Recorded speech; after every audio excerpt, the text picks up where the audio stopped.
Interviewé par le magazine Esquire, Ashton Kutcher est revenu sur son union avec Demi Moore, à qui il a été marié de 2005 à 2013. L'acteur s'est notamment confié sur sa relation avec les filles de l'actrice et sur la perte de leur enfant survenue au début des années 2000. CST en 2003 lors d'un dîner à New York où Ashton Kutcher et Demi Moore se rencontrent. Une première entrevue qui conduit rapidement les deux stars hollywoodiennes à débuter une idylle très médiatisée du fait de leur différence d'âge. Leur relation connaît un tournant 2 ans plus tard, lorsque l'acteur épouse finalement l'ex-femme de Bruce Willis, de 16 ans son aîné. Une union qui conduit alors le jeune marié à aider l'actrice américaine dans l'éducation de ses 3 filles, Rumeur, Scout et Tallulah, qu'elle a accueillies avec son ex-mari. Une responsabilité qu'il a apparemment peiné à assumer du fait de son jeune âge, comme il le confie dans les colonnes d'Esquire le 31 janvier.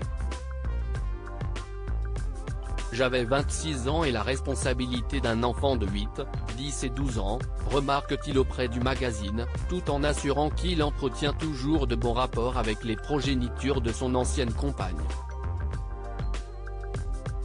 Durant l'interview, celui qui a joué l'amant de Natalie Portman à l'écran est notamment revenu sur ses désirs d'enfant avec sa première femme mais également la fausse couche survenue au début de leur relation.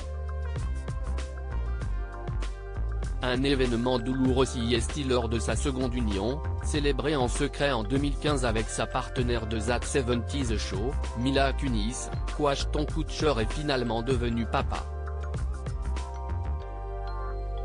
Avant la naissance de ses 2 enfants, Wyatt Isabelle, né en 2014 et Dimitri Portwood, né en 2016, il a entretenu des désirs de paternité pendant plusieurs années, comme il le déclare durant l'interview, « J'adore les enfants. Je ne me serais pas marié avec une femme si je n'aimais pas les enfants. L'idée d'avoir un autre enfant aurait été incroyable. Pour une raison quelconque, je devais vivre cette expérience. » Demi Moore et Ashton Kutcher avaient notamment essayé de couronner leur amour avec l'arrivée d'un enfant. Au début des années 2000, celle qui a retrouvé l'amour dans les bras de Daniel Humm est cependant victime d'une fausse couche à 6 mois de grossesse. Un événement sur lequel Lebrun revient au cours de ses confidences, perdre un enfant que vous pensez avoir, et si proche de penser que vous allez avoir un enfant, est vraiment, vraiment douloureux. Tout le monde gère cela de manière différente. Un souvenir visiblement encore douloureux.